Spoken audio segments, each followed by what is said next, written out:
Hello friends, आइए आप लोगों का फिर से स्वागत करता हूं मेरा विरंजन कुमार अपने यूट्यूब चैनल लर्नपुर में। आज का जो हमारा विषय है वो है एनर्जी या सोर्स ऑफ एनर्जी, एनर्जी के ऊर्जा के स्रोत। तो हम सभी जानते हैं कि ऊर्जा के मुख्य रूप से दो स्रोत हैं, एक कन्वेंशनल और दूसरा है नॉन कन्वेंशनल। तो कन्वेंशनल मतलब ऊर्जा के परंपरागत स्रोत और नॉन कन्वेंशनल ऊर्जा के गैर परंपरागत स्रोत। तो इन दोनों जो है ना टॉपिक को इस वीडियो में कवर करना मुश्किल था, इसीलिए मैंने अपना और आप दोनों के सुविधा को देखते हुए मैंने इसे दो वीडियो में कवर करने का प्रयास करूंगा। तो इस वीडियो में अभी हम देखेंगे कि ऊर्जा के कन्वेंशनल स्रोत। कन्वेंशनल स्रोत हम उस स्रोत को कहते हैं जो निकट भविष्य में समाप्त होने वाला है और उसका भंडार सीमित है। तो इसके अंतर्गत हम क्या पढ़ेंगे? कोयला, पेट्रोलियम, या इसके अंतर्गत हम पढ़ेंगे जैसे तापीय एनर्जी। ये सब आते हैं कन्वेंशनल या परंपरागत ऊर्जा के स्रोत के क्षेत्र में। तो चलिए एक एक करके पढ़ते हैं। इससे पहले यदि हमारे चैनल पे आप नए हो तो प्लीज़ इसे सब्सक्राइब और लाइक करना नहीं भूलिएगा। तो सबसे पहले हम देखते हैं कि लंबे समय से सामान्य उपयोग में लाए जा रहे ईंधन और जीवाश्म ईंधन परंपरागत ईंधन के मुख्य दो स्रोत हैं। तो हम सभी जानते हैं कि जब से मानव जीवन की शुरुआत हुई, या हम यूं कह सकते हैं कि जब से आग का आविष्कार हुआ तब से लेकर के आज तक परंपरागत जो ऊर्जा के स्रोत है उसका उपयोग होता आया है। और इसी कारण से इसका जो समाप्त होने का दर है काफ़ी तेजी के साथ हो रहा है, क्योंकि हम जानते हैं कि जनसंख्या काफ़ी तेजी के साथ बढ़ रहा है और जिस दर से जनसंख्या बढ़ रहा है उस दर से इसका निर्माण संभव नहीं हो पाता है। हम जानते हैं कि कोयला या पेट्रोलियम गैस या प्राकृतिक पेट्रोलियम या प्राकृतिक गैस बनने में हजारों वर्ष लग जाते हैं। हजारों वर्ष लगने के पीछे कारण क्या है कि हम जानते हैं कि कन्वेंशनल एनर्जी कैसे बनता है या कन्वेंशनल जो सोर्स ऑफ एनर्जी कैसे बनता है। तो जब लकड़ी या यूं कह सकते हैं आप कि जानवरों या पेड़ पौधे के अवशेष लाखों वर्षों तक धरती के अंदर दबे रहने के कारण या दबे रहते हैं, तो वे कन्वेंशनल एनर्जी के रूप में चेंज हो जाता है। अब आइए हम इसके अंतर्गत देखते हैं। सबसे पहले ईंधन।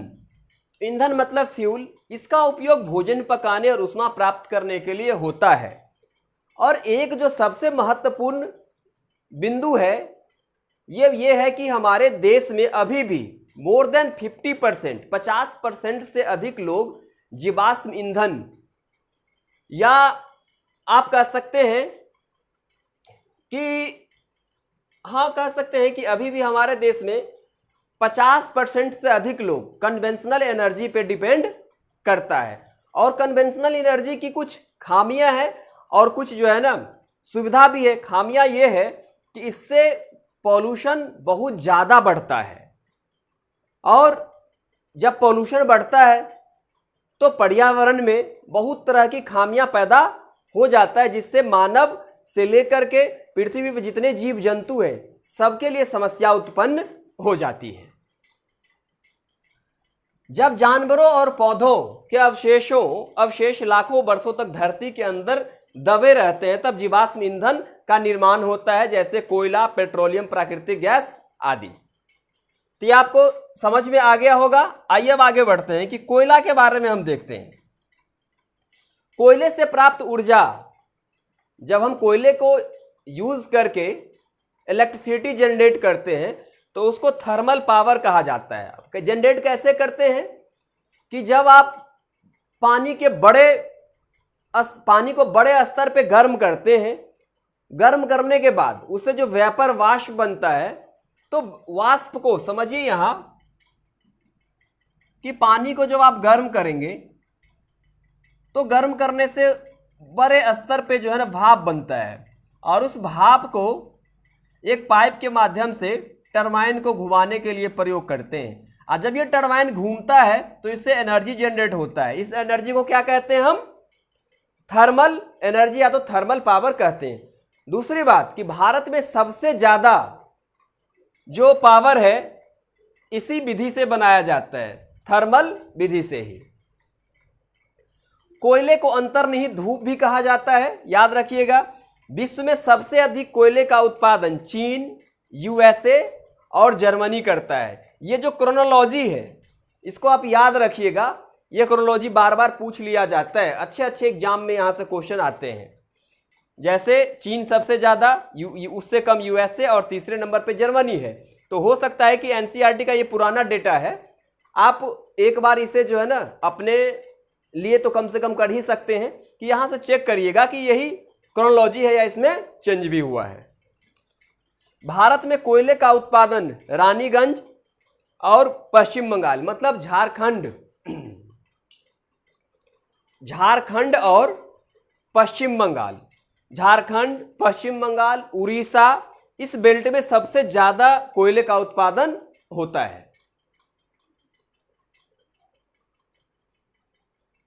इसका मुख्य उपयोग लौह उद्योग, स्टील उद्योग और वाष्प इंजन में प्रयोग होता है। तो चलिए, वाष्प इंजन तो अब धीरे धीरे समाप्त होने के कगार पे है, लोग ज्यादा यूज नहीं करते। अब जो है ना स्टील और जो लौह उद्योग है, अभी भी इस उद्योग में बहुत ज्यादा मात्रा में कोयले का उपयोग होता है। अब आइए देखते हैं पेट्रोलियम के बारे में। पेट्रोलियम भी कन्वेंशनल एनर्जी में या कन्वेंशनल स्रोत ऑफ एनर्जी में काफ़ी महत्वपूर्ण भूमिका निभाता है। इसे काला सोना कहा जाता है। सबसे जो इम्पोर्टेंट पॉइंट है, यहाँ से सीधे सीधे क्वेश्चन पूछ लिया जाता है कि काला सोना किसे कहा जाता है। तो बहुत सारे लोग लगा करके आ जाते हैं कोयला, नहीं, जबकि पेट्रोलियम होगा। पेट्रोलियम को काला सोना कहा जाता है। आपको बता दूं जानकारी के लिए कि जब पेट्रोलियम को धरती के अंदर से निकाला जाता है तो बिना जो है ना प्यूरिफिकेशन किए उसका भी कलर काफ़ी काला होता है, काफ़ी गंदा कलर होता है, जैसे नाले की पानी की तरह। लेकिन संशोधन करने के बाद उसमें से जब बहुत सारे चीज़ों को निकाल लिया जाता है, जैसे उसमें से आपको निकाला जाता है, मोम निकाला जाता है, वैसलीन निकाला जाता है, या और भी जो है ना बहुत सारी चीज़ निकाल लिया जाता है, तब उसका कलर जो हमें मिलता है, जो हम पेट्रोल पंप पर से अपने गाड़ी में डलवाते हैं, वो कलर देखने को मिलता है। तो काला सोना, यह लैटिन शब्द पेट्रो जिसका मतलब होता है चट्टान और ओलियम जिसका अर्थ होता है तेल, तो कुल मिलाकर के पेट्रोलियम का मतलब होता है कि चट्टान से मिलने वाला तेल। अब आइए आगे, इसके मुख्य उत्पादक देश कौन कौन से हैं? तो सबसे ज़्यादा ईरान, उसके बाद इराक, उसके बाद सऊदी अरब, या ऐसे करके बहुत सारे देश हैं। तो आपको बता दूं कि भारत अपने पेट्रोलियम इंपोर्ट का सबसे बड़ा भाग जो है ना ईरान से ही आयात करते हैं। चलिए, ये तो जो है ना और भी जब हम आगे पढ़ेंगे तब इन चीज़ों के बारे में ज़्यादा डिस्कशन करेंगे। तो ध्यान रखिएगा कि भारत सबसे ज़्यादा अपने पेट्रोलियम का पार्ट्स ईरान से आयात करते हैं, मतलब इंपोर्ट करते हैं। भारत में भी कुछ पेट्रोलियम उत्पादक क्षेत्र है।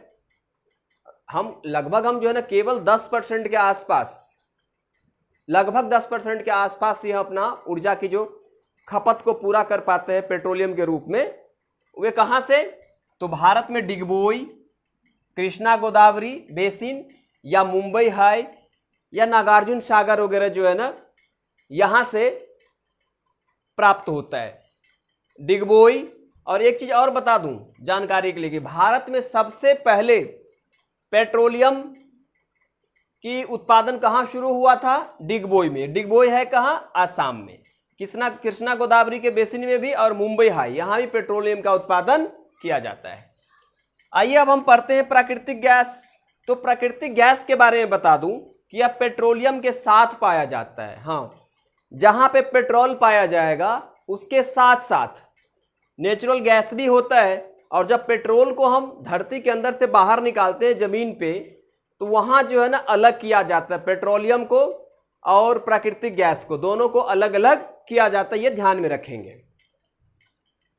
रूस, नॉर्वे, नीदरलैंड मुख्य रूप से उत्पादक देश है। ये जो प्राकृतिक गैस है सबसे ज्यादा रूस में है, उसके बाद नॉर्वे में, नीदरलैंड में। ये मुख्य कुछ उत्पादक देश है जो आपको ध्यान में रखना है।